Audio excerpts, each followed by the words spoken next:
Mayamba Kurumjeri, Impact TV na paring na nasandok chariba Khangminashi Manipur Tharamasibu, Meeting Tabiriba Mayam Punamakpu, Ahadramakada Kanal Sambanduramna, Taram Nok Chabagaloina, Ikokno na Kurumjeri. Ngasi ekhoi Khangminashi Manipur gi tharamas da pudune lakchari ba gas asi yamna special oiba gas amakakni handak chahi gi IKS VV Kharagar University Chhattisgarh gi ekhoi Violin Indian Classical Music Violin sida ekhoi gi Badami Vijay Gold Medal Award fangbiraktu na ekhoi Manipuri magi mingchat pudune lakpi khibi adugumbi yamna changkholabi maitai chenu amakakka ngak unazadna ekhoi wari watai togzage gas asi miyam da saktak chige. Ladies and gentlemen, please welcome Rajkumari Panthoi. Panthoi bu khoi Impact TV gi Khangminashi Manipur haina ming thonjaba thoramasda taram nok cheri Panthoi. Kurun cheri. Thagat cheri. Rajkumari Panthoi mafamda lengan pi yauna kudol tambiri. Namasina kung lengan ako manupilok ni Patisti treasure ki mighty digiso ay higap ko do sa Patanga Panthoi da khoi wari se hudok chabu ina ko khoi Panthoi da khoi na khangjaning ba haiba tare ko Panthoi gi musical journey se matau karam tawdna kamaina khong thangjan birakhiba angang oringai gi matang gi wari libiu Panthoi ai gi music ke journey se music se ai gi childhood passion oyebu ko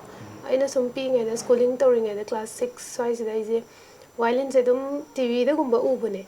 live da ubodi na te da tv da gumba u je ai sam inspired or ga yam khongning ba se aina yam phau gi ba hai tare ngonda adudagi aina ningai taweba violin se lebiona ningai tawbasida leidi leibire ga tamba chatpagi guide tawbiba aduga oja kaino tawbiba sidi mama ga pabunga na mama se na ise like se am phajana haidi 12 folk se graduation box se lotion haningba aduna music tawraga di khidang education academic line da kaino tawraga dra khanbagi matamduda di start to 100 bako instrument di library aduga dum thamme adu tamadi phangdre ise aduga marak sida aigi ibung se arjuning themsa yambung se kanna vocal se tam khale bako oja sing manakta chatana vocal se kanna haidi systematic kaino guru naina tamme adagi tamba sida adugi influence de ngoda dum lei bako adu matamdadi aise violin tambadi haudriba adu yambung gi influence leiba yambung na dum isai sakpa isai law ko pasina ngoda hena mateng oi hai tare ne adagi di aina 12 loi bese 12 or kan di aise kitang mapan tholok pa khotpa school lore adu kan ji da aina graduation gi tawrak pai gi sida college da Buddhachandra college da ko aigi imanaba thengnarak pa ko laimim nelson na direct aigi mangna khong base ubda ai ngasai gi aina childhood ta pam gi base ai seasoning sang aina mangonda nang aigi violin amatang leibi de adre na ai hare ko man hai leibi lore hadiam harauna dum help to bure duga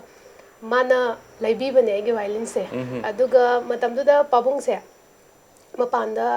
posting to kaino da leiba imphal da leitaba da mamada ga di aina dum hydreba aise adum thaina gi khara hai singbadi oeba ko aina tawning ma pose dum manage tawbadi tawba da aina sana se bandan thamaga banda dina te indom cha ma da ko sana se kaino tawbiyo ai instrument je am laininge lei dia draga mama da bu hai da bida matam du da anga ngai da legi instrument du dum ya di ya ge dre khong ba su ya da second hand na logi bane ba ado ahan ba ma aina admain tor ga ne sanda aina paisa pe ga ne sanna leibire bo ko adu dagi start tawgraga moina aingonda kaino su tampire nang college to music college ta leibani moina aingonda hai violin gi tampham se adu dagi chatpa ga dai ja music college satpada aigi ahamba guru se oja jinga khamranjit se thengna jabane ba adu thengna badagi di oja ranjit na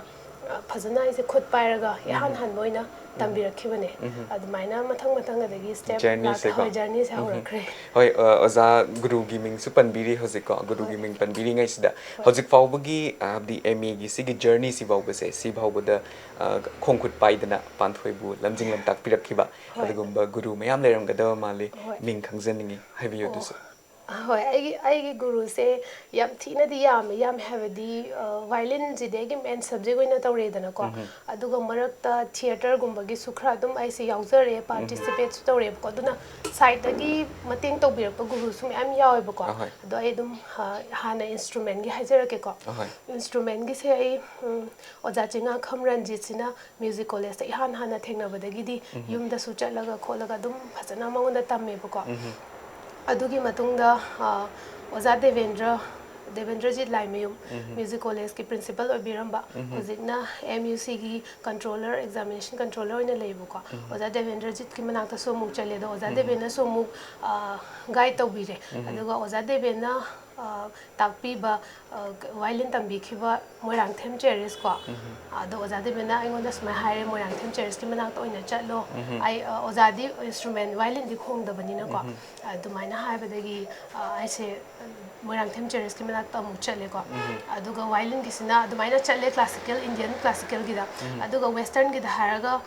ꯋꯥꯏꯂꯤꯟꯗ ꯑꯣꯖꯥ ꯏꯕꯣꯄꯤꯁꯛ ꯅꯥꯒꯥꯝꯄꯥꯜꯒꯤꯀꯣ ꯑꯣꯖꯥ ꯏꯕꯣꯄꯤꯁꯛꯇ ꯑꯩ western ꯑꯃꯨꯛ ꯇꯝꯕ ꯆꯠꯆꯔꯝꯃꯦ ꯑꯗꯨꯒ ꯗꯥ ꯕꯤꯅꯣꯠ ꯀꯩꯅꯣ ꯍꯧꯖꯤꯛ western ꯀ꯭ꯂꯥꯁꯤꯀꯦꯜꯒꯤ ꯀ꯭ꯂꯥꯁꯀꯁꯨ school ꯀꯟꯅ ꯇꯧꯔꯤꯕꯅꯦꯕꯀꯣ ꯑꯗꯣ ꯗꯥ ꯕꯤꯅꯣꯠꯅꯁꯨ ꯃꯇꯦꯡ ꯃꯌꯥꯝ ꯅꯣꯂꯦꯖ ꯃꯌꯥꯝ ꯄꯤꯕꯤꯌꯦꯀꯣ ꯁꯤꯁꯤꯅ ꯑꯃꯨꯛ ꯋꯥꯏꯂꯤꯟꯒꯤ ꯂꯩꯈ꯭ꯔꯦ ꯑꯗꯨꯒ ꯏꯟꯁꯇ꯭ꯔꯨꯃꯦꯟ ꯑꯃ ꯍꯩꯅꯕ ꯍꯣꯠꯅꯕꯗ ꯏꯟꯁꯇ꯭ꯔꯨꯃꯦꯟ ꯈꯛꯇꯪ ꯇꯝꯃꯒ ꯌꯥꯗꯕ ꯍꯥꯏꯗꯤ ꯏꯁꯩꯁꯦ ꯈꯪꯗꯕ ꯌꯥꯗꯕꯅꯤꯅ ꯈꯣꯡꯗꯣꯏ ꯄꯣꯠꯁꯦ ꯏꯁꯩꯅꯦꯕ ꯑꯗꯨꯅ ꯑꯩꯁꯦ ꯚꯣꯀꯜꯁꯨ ꯑꯃꯨꯛ ꯁꯥꯏꯠꯇ ꯚꯣꯀꯜꯁꯨ ꯑꯃꯨꯛ ꯇꯝꯕ ꯆꯠꯂꯦꯕꯀꯣ ꯚꯣꯀꯜꯁꯤꯅ ꯀꯩꯅꯣꯗ ꯑꯣꯖꯥ ꯇꯤꯖꯦꯟꯗ꯭ꯔ ꯁꯒꯣꯜꯁꯦꯝꯀꯣ ꯑꯣꯖꯥ ꯇꯤꯖꯦꯟꯗ꯭ꯔ ꯁꯒꯣꯜꯁꯦꯝꯗ ꯑꯩ ꯚꯣꯏꯁ ꯀꯜꯆꯔ ꯇꯧꯔꯦ ꯁꯣꯔ ꯃꯁꯛ ꯈꯪꯅꯕ ꯁꯣꯔ ꯃꯁꯛ ꯈꯪꯗꯕ ꯌꯥꯗꯕꯅꯤꯅꯀꯣ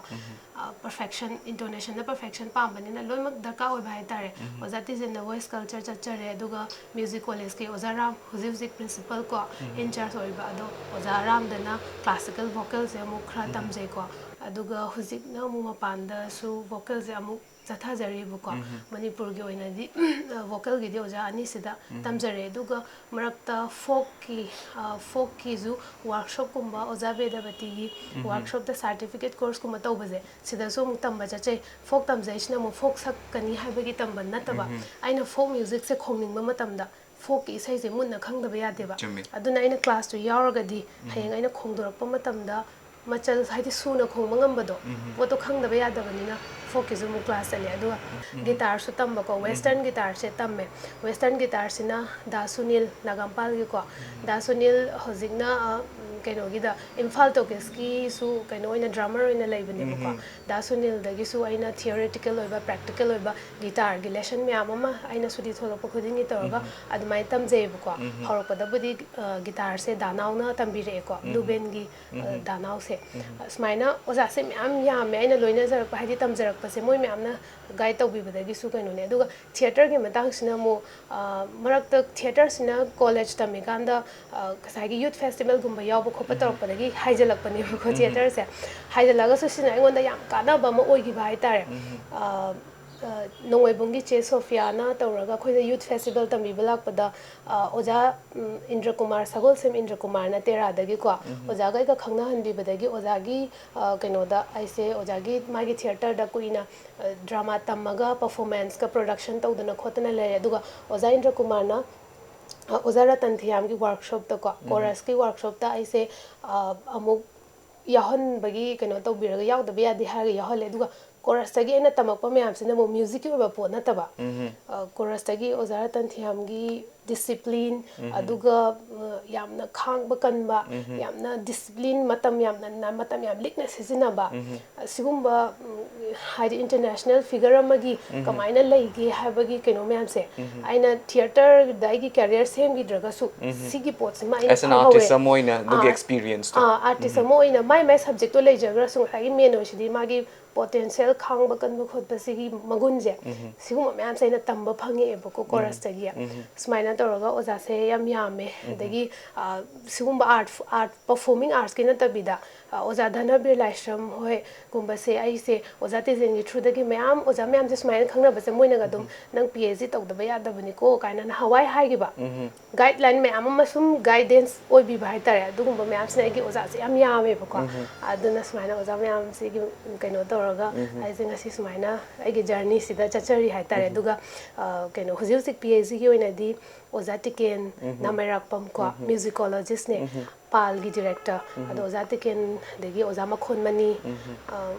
hoisina ise music se dum music pena ga mari lenana music mari lenana guide tawbiri haitare aigi PhD sida yam nungai je akhoi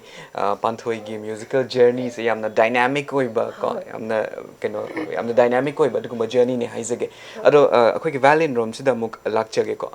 Panthoi gi se akhoi gi Panthoi ne hozik fawba da haibatare from Visarat to hozik fawba gold medal fangbira ibes da akhoi gi institution se myama ka khoi Manipur da gi hawra kana tongan tongan institutions myama khakta khong thambiramaga adudagi hawrkhibani na tajai ko ado kari kari institution dagi Panthoi se hawrkhibano kamaina kai kai da laiba institutions music ki oina magi institution maming sing dusu khangjening ba habata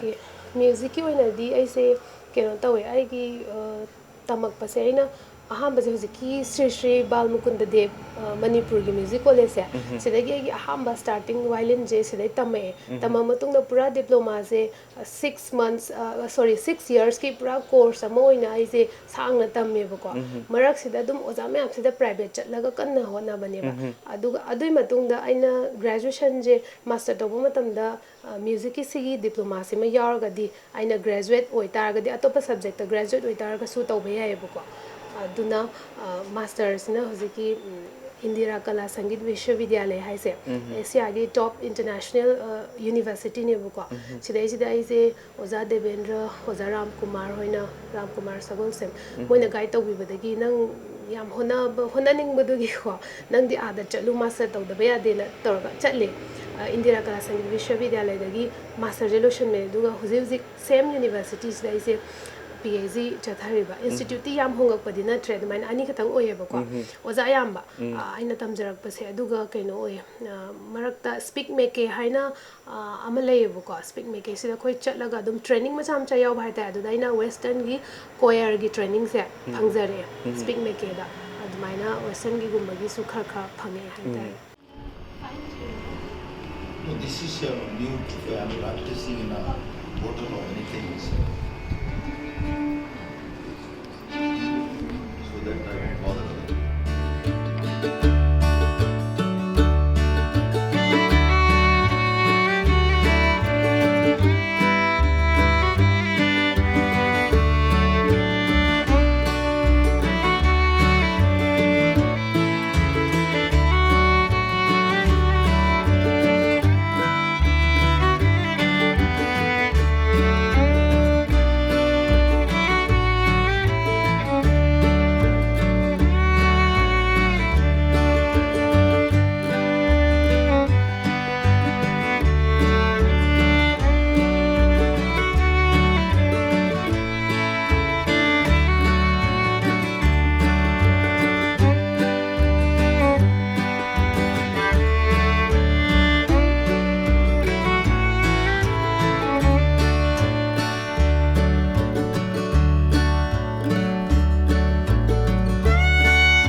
yam nungai Panthoi wari se makha ta dringai sida koi gi Panthoi gi family background ima wa gi ming Panthoi se kari lam de gi no de gi chin naw na kaya no haibada dom tang hana haibiram I say I gi ming Rajkumari Panthoi I say wangkhayong la lek tagi aduga I gi mama na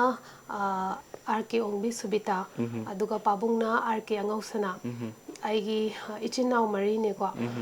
mama se footballer ne national level da sanarame state award anirak phange mama se aduga pabungna Indian Air Force ta lerame ko aduga hojikna retired oraga leiba aduga aigi ichinau mari ibung Arjuning Themsa hojik cinematographer ni ko state award ne aduga ai leire second da aduga aigi inaupa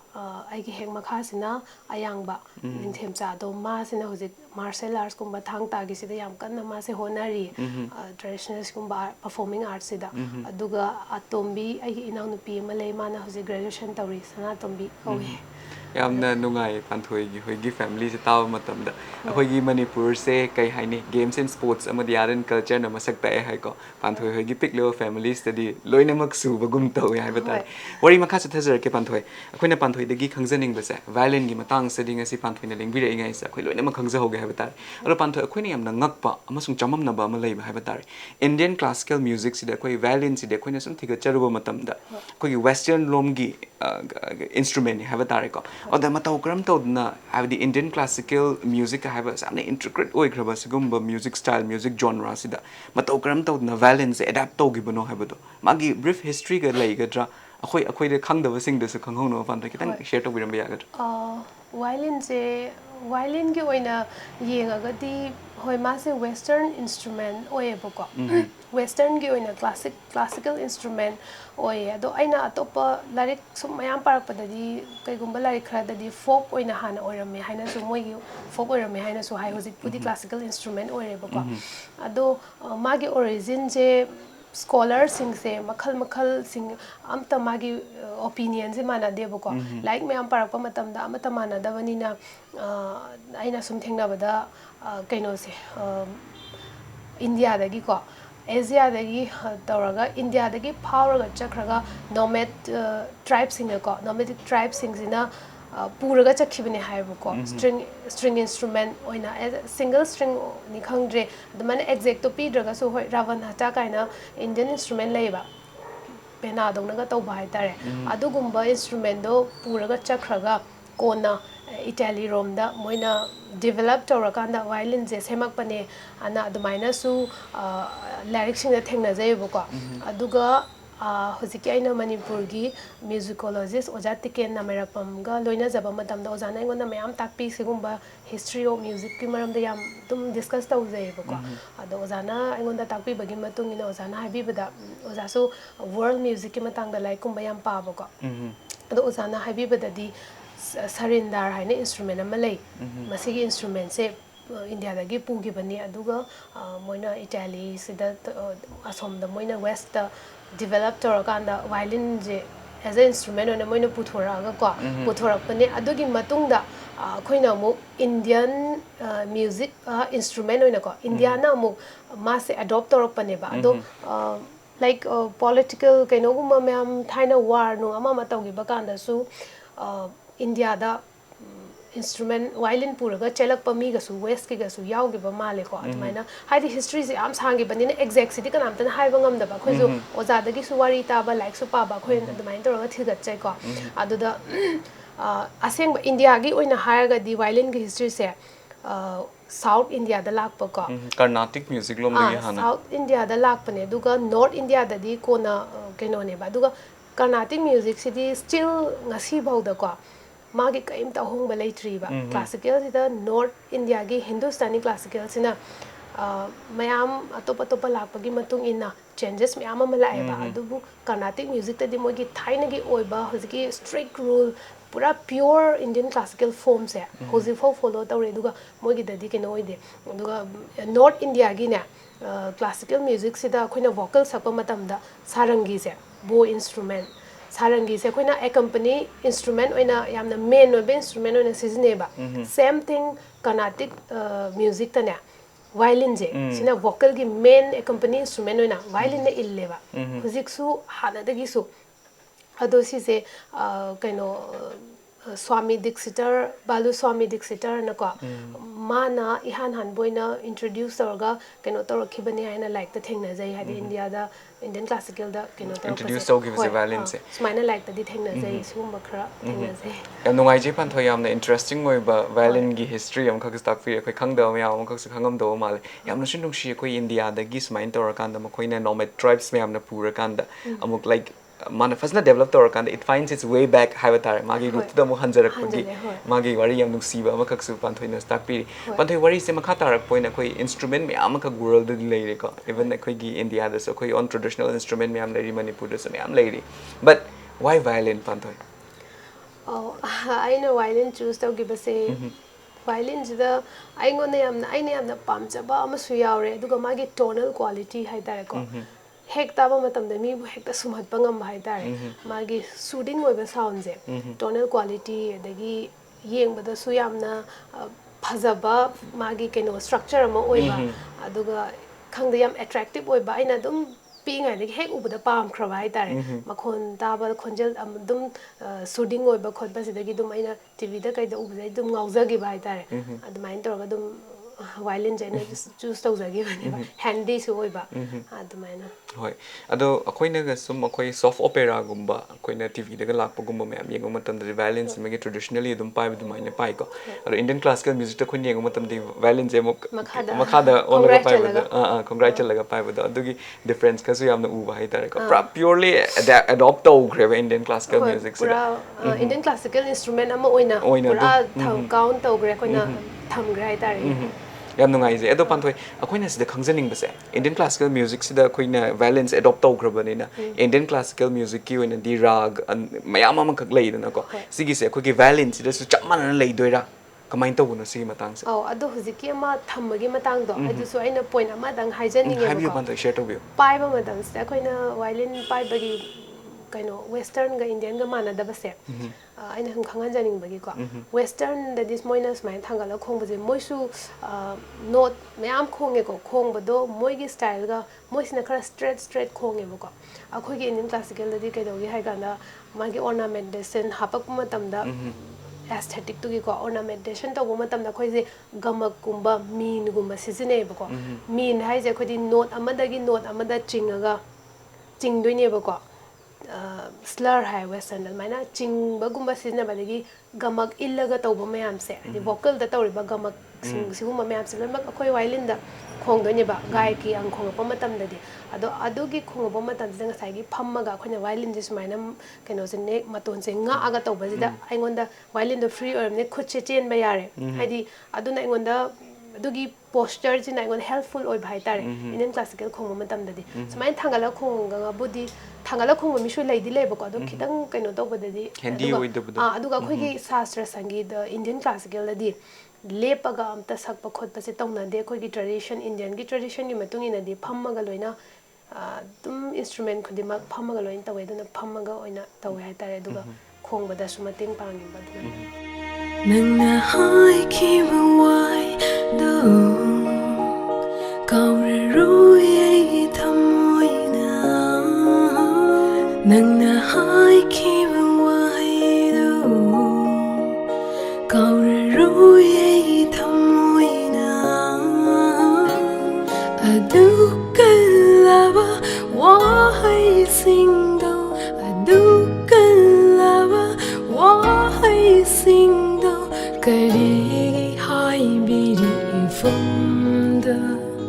karigi hai biri yam nungai je tabu da so adusu informative yam oi hai tare sigi se ado raga gi matang se raga gi matang se vocal da saiba raga se same thing raga di chapmana doini ko vocal na khoina khanau da gi sakpa aduga instrument na instrument sina sakpa hai tare instrument oina khonga ga same thing sak toine bako same thing hai badi isai dugi manaba manada badi raga magi composition chota khyal hai tare ko madhale chota khyal ama sakpa matam da vocalist na sakpa ga instrument na sakpa chapmane du magi magi gharana style gi matung ina khitang khenar pa khot pa du di leire duga improvisation hai bezi di artist amaga improvisation mana deba adubu raga dugi strict rules di aisu follow tawdoni vocalist su follow tawdoni chapmane ba raga chapmane du magi medium kaino se khet amana vocal oikiba amana instrument oikiba sumaina oiba ko khetna baze aduduga raga hai taraga di khoina aina swarama sare gama sidang direct sumaina keyboard oiro number any instrument da haiba kanjida sizina raga haiba je mu yada ba hadi magi sor lomak sizina taraga so raga ma oiraki hai taraga di ornamentation yarakani aduga khoina ayo example se violin da hajaragene magi dynamic sanarakani ba dynamic sanagani ornamentation phajana tawgani khoina decorate tawduine ba aduga hindi dana sise khoi classical gi term da ranjakta haiba ko beauty ohenbado aesthetic hapado adumaina oigani aduga raga ama semba matamda minimum jeko at least swar manga yaudaba yadeba khoina keno se suddha swar hai tarene ko suddha swar natural note se internet pulap ki oina khoi taret leiba si hai khoina raga kana to pamatam dadi raga haiba si tha tagi derive taweba ko originate torokpa tha thai sina Indian classical da tha tara leiba ko zik chatnari se tha tara sidagi raga makhal loina thola doine bako aduna tha tagi derive torakani magi minimum 5 swar laitaba yade ado sometimes exception oina khoina swar mari na saba raga taba phangbusu yayo ko yam exception ne badudi adubu manga swar manga sejinaraga mase keno toraga raga gi masak tongana raga khudima ki masak lei adu sakpa gi timing matam lei ayuk sakpa evening sakpa ko aduga raga gi masak se koina aina raga ma khong matamda aina pura imagine toraga ko feel toraga hadi imagine toraga sagat toine ba mai masak se duga raga chitra lei ko raga gi lai lei ba raga gi loi khene ba yaman gi chitra adagi bhairab ki chitra su ma myam se ma khene ba duna tongan masak amam mai lei hai da ne pura madi ornamentation na pura pik than ba pone duna taba matam yam na keno ba aduga physics ti keno tore raga se music therapy da ko raga seasonal ba raga makhan dum seasonal my treatment do gi matungina si raga je targa di magi mawon da pothan ba kaina du mai su lei adu mai na uji chakolok pe matungina keno da su medical da su seasonal ba raga se music therapy treatment do ba gi migi mental keno se sugumagi oina pothana bagi hai tare ne yam ngai je conversation because before this have tare aina khoi classical singer mo ka variation of matam da su mana takpiram ba se ngonda habdi raga mayam se magi personality amam le ena du mai takpiram ba da Panthoi na mo hojik raga gi chitra se hai habdi ai ngonda hojik raga gi oina uri se ka hani mi am oina oirak gi hoi magi personality yorak pa magi masak mong yorak pa hoi raga se hena su khangjar have tare yam ngai je Panthoi ado khoi Panthoi gi study mayam se aina sum yengza matam Panthoi gi work mayam se have tare ko sum yengza matam da Panthoi se modern song sing de so dum khut habi su ma le ko dum khara dum accompany to wi so dum uzai have tare oda Panthoi aina hangjaning se khoi gi Hindustani classical music hariba yamna pak chaw kraba genre of music kari gumbi amata soiba yadaba natrago sigumba music sidagi la akanda khoi gi modern music kumbada amuk khoina khong thangjan birak pase sedi kari experience to what are the difficulties Panthoi na sum thengna bi matamda classical dagi modern da changak pase aigi oina di aigi wakhal dadi khoina modern se su lai haibia de classical se amna luba magi rules me amna bound to ba strictly bounded by magi rules na bound to ba pone ba adu waraga su modern da nataga light music ta kitang freedom phange haibagi wane ko modern se aina yamna lai ba pone habidi haining da ba kagin habdi composition do composer do gi makha pole ko modern music ta su light music ta su yamna lu na compose to ba yamna ko thadaraga yamna kaino to na compose to ba pot di hekta tak khongba na tak long sak pa je composer gi makha pole aduga kaiguma khoina classical se phajana systematic wena tamak targa di nasai gi pira iba modern gi arubani khangde amani khangde sisi da khoje kitang khongba ngam me hai tare ne adu classical gi lesson je si phajana hai gi targa di modern gi se modern lai habidi nate khatang easily khoida khongba ngam mi tawbang bhab tae ba kaino di somde am luba ma tawrabani na sigi se pek matam da matam changna thak bhab ta ba usmai khongdone se khangba adagi hojikan music tawnai se rhythm ji da ko khoina le hindi da lai kari hai ko rhythm makhal change tawba suaina tak chalam baje tak change torok pagum su yawe adugum ju classical gi da already yauza lai re ko lai kari adu da myam se beat amada matra amada ahum chatpa ani chatpa makhal myam le dana ado classical phajana lai kari gumba tawrak pa kan da di light ta khoina atop mi na lai kari composer amna semak pa ilai na kaino to banga me ba duna classical se ina khan badadi starting da di loimak maru oina khale kona chatning mo da chacha gi be ai ko chatning mo genre da chat gi be ai horok pa da di classical lesson je tam tar ga di line thokani ne sina foundation oina foundation oina hoi sina line yam no je Panthoi do Panthoi ga khoi unazari ngai se khoi hangda ya ba question da amakak dile hare si question se khoi kana ta horaga di left out ta horaga di ngonda se nungai horo de ba ngarang se nungdang se ina Panthoi gi sum resume me am se sum phaktok sir sum yengza ba haiba tar ko ngasi gi sum prepare to boina oda khoina Panthoi gi dem nungai se Panthoi se khoi gi pena gi da so achievement amakak sum leiram hai tar Hoi. sigi matang sida aina sum ngarang nungdang so khan sum khanjaba hai tar Panthoi violin sina koi gi Indian classical music ki changjala akanda koi ma se fully adapt or kanda yam khaidok na ba ya do ma gi relationship ama ka western music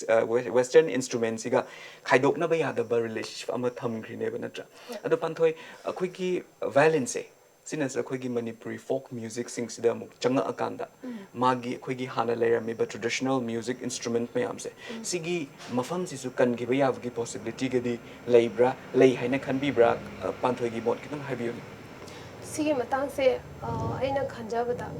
sum thijanjaruba matamdane aingon isada bu yamna ngakchaba ma phawba karino yamna khangning ba phawba ma poema pena gi matangda habidi pena se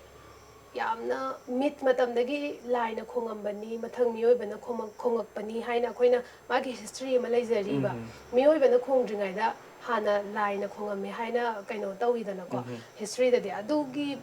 kuiraba matamdudagi laiba pose huze khoina modern oraba matamjida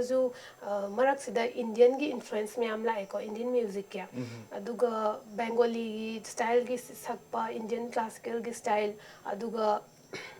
kaino gi western gi amuk lai rock pop myam se lai dana lakpa kan se pena se na yamna strong oina survive torga leiba hai tare hujik phawda rock laga su rock to ba bana mana su dum pena se yam pamjana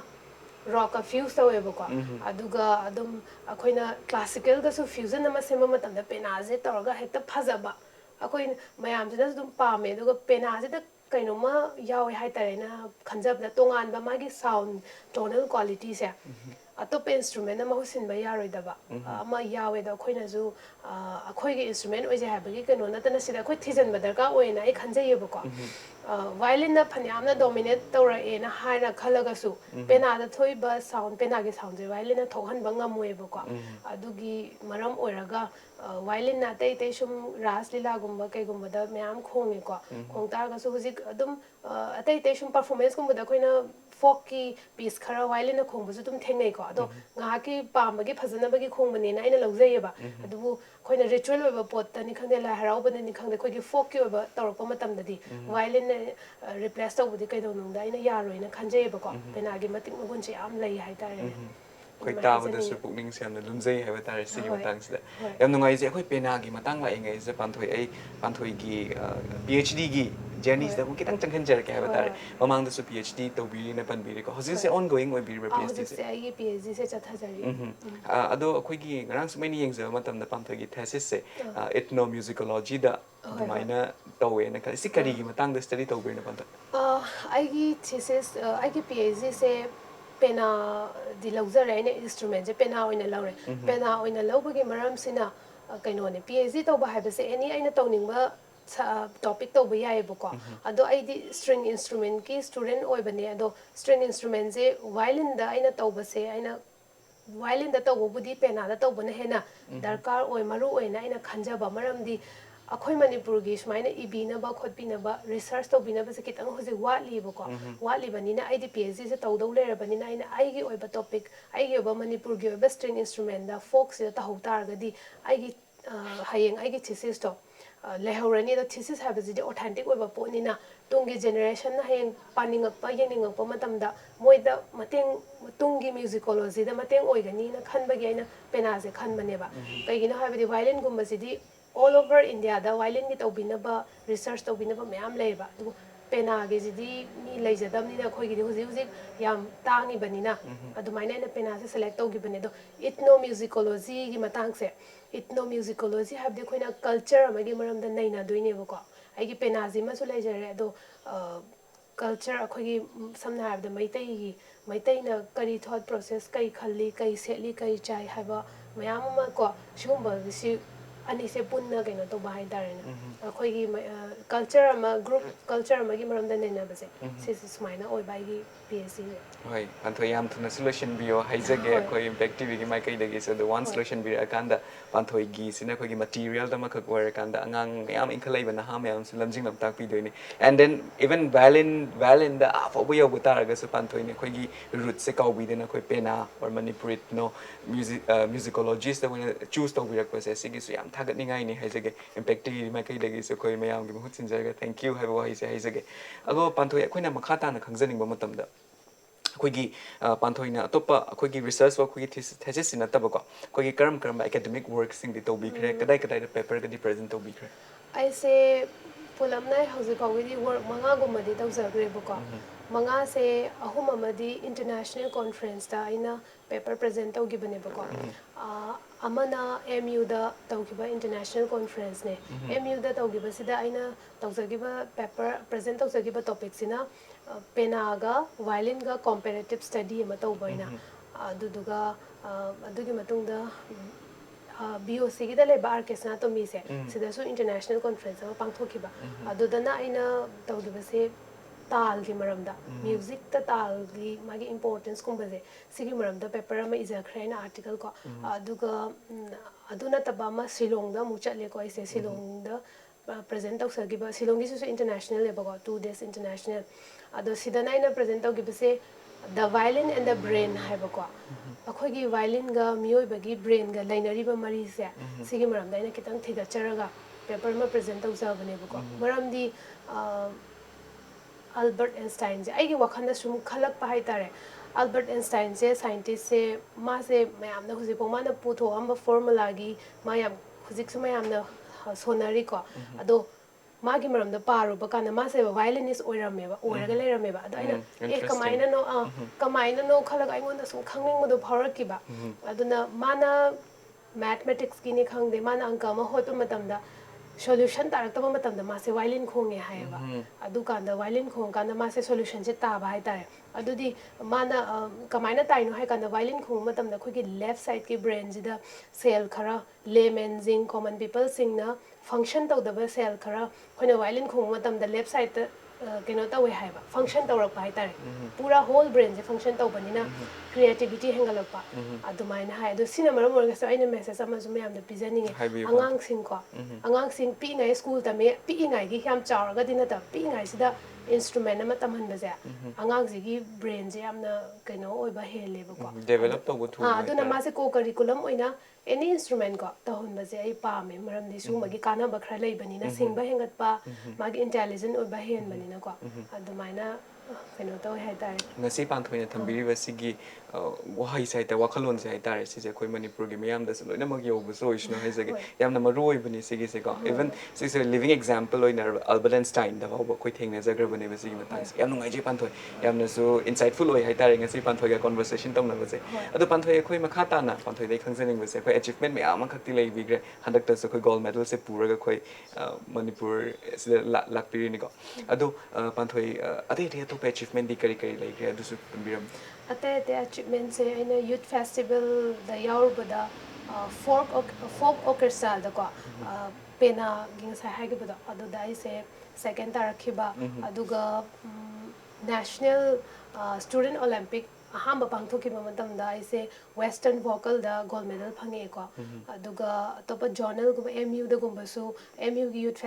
ꯐꯦꯁꯇꯤꯚꯦꯜꯗ ꯁ꯭ꯀꯤꯠꯇ ꯉꯁꯥꯏꯒꯤ ꯑꯩꯅ theatre ꯈꯔ ꯌꯥꯎꯖꯔꯦ ꯍꯥꯏꯕꯗꯣ ꯁ꯭ꯀꯤꯠꯇ first ꯇꯥꯈꯤꯕ ꯑꯗꯨꯒꯨꯝꯕ ꯑꯗꯨꯝ ꯈꯔ ꯌꯥꯎꯋꯦ ꯑꯗꯨꯒ ꯃꯦꯟ ꯐꯦꯠ ꯇꯧꯋꯤꯗꯅ ꯑꯗꯨ MUꯒꯤ ꯑꯗꯨꯗꯁꯨ ꯑꯩꯁꯦ ꯐꯥꯔꯁט ꯄꯣꯖꯤꯁꯟ ꯑꯃꯁꯨ ꯇꯥꯈꯤꯕꯀꯣ ꯑꯗꯨꯒ ꯑꯗꯨ ꯅꯠꯇꯕꯗꯤ ꯑꯩꯅ ꯌꯥꯝ ꯍꯦꯟꯅ ꯍꯧꯖꯤꯛ ꯑꯩꯁꯦ ꯑꯩꯒꯤ ꯁ꯭ꯇꯗꯤꯗ ꯇꯧꯔꯒ ꯂꯩꯕꯅꯤꯅ ꯀꯥ ꯍꯦꯟꯅ ꯑꯃꯨꯛ ꯍꯧꯖꯤꯛꯁꯦ ꯄꯥꯔꯇꯤꯁꯤꯄꯦꯠ ꯇꯧꯕꯁꯨ ꯉꯝꯖꯗꯕ ꯍꯥꯏꯇꯥꯔꯦ ꯑꯗꯨꯒꯨꯝꯕ ꯍꯥꯏꯗꯤ ꯑꯆꯤꯞꯃꯦꯟ 3-4ꯒꯨꯝꯕꯗꯤ ꯑꯩ ꯃꯦꯗꯜ ꯐꯪꯖꯔꯦ ꯌꯥꯝ ꯅꯨꯡꯉꯥꯏꯖꯩ ꯑꯩꯈꯣꯏ ꯏꯝꯄꯦꯛ ꯇꯤꯚꯤꯒꯤ ꯇꯤꯝꯗꯒꯤꯁꯨ ꯑꯩꯈꯣꯏ ꯑꯦꯆꯤꯞꯃꯦꯟ ꯃꯌꯥꯝꯁꯦ ꯄꯨꯂꯞꯅ ꯁꯨꯞꯆꯤꯟꯖꯔꯀꯥꯟꯗ ꯄꯥꯟꯊꯣꯏꯗ ꯀꯣꯡꯒ꯭ꯔꯦꯆꯨꯂꯦꯁꯟ ꯍꯥꯏꯕ ꯋꯥꯍꯩꯁꯦ ꯍꯥꯏꯖꯔꯝꯒꯦ ꯊꯦꯡꯛ ꯌꯨ ꯍꯣꯏ ꯑꯗꯣ ꯁꯤꯒꯤ ꯑꯆꯤꯞꯃꯦꯟꯁꯤꯒꯤ ꯀ꯭ꯔꯦꯗꯤꯠꯁꯤꯗꯤ ꯄꯥꯟꯊꯣꯏ ꯀꯅꯥ ꯀꯅꯥꯗ ꯄꯤꯕꯤꯅꯤꯡꯉꯤ